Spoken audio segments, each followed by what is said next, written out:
La pauvreté est un état d'esprit tout comme la richesse. Toujours rester optimiste, vous allez y arriver, c'est une promesse.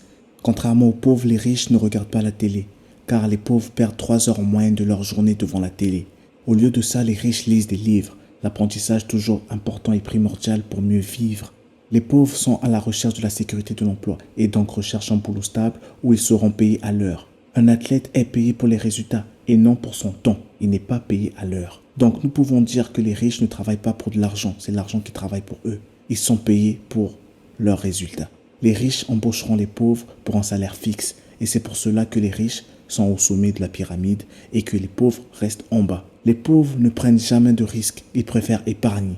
10 centimes d'économiser resteront 10 centimes d'économiser. Si tu as un souci d'épargne, c'est que tu as un souci de revenu. Vois-tu? Dans un compte épargne, 10 centimes ne deviendront jamais 1 million d'euros comme par magie. Les riches, eux, ils investissent. Ils prennent des risques, parfois de très gros. Prendre des risques peut rapporter gros, je vous le dis. Les pauvres savent toujours tout.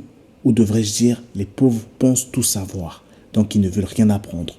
Les riches, eux, ils écoutent sans cesse. Donc sans cesse, ils continuent d'apprendre. Les pauvres ont une mentalité de loterie. Ils attendent de tout recevoir. Recevoir des gens ou de l'État avec des aides ou même de son employeur comme espérer avoir une augmentation. C'est une drôle d'histoire. Les pauvres blâment les riches car ils disent que les riches les exploitent. Mais ces mêmes riches ont créé leur emploi. Les pauvres trouvent toujours des excuses pour expliquer la situation économique dans laquelle ils se trouvent. Très souvent, ils accusent les riches. Les riches, malgré les difficultés, ne s'apitoient pas sur leur sort et passent à l'action. Car être riche, c'est un état d'esprit, pas une histoire d'argent. Pour conclure, devenir riche n'est pas de la triche.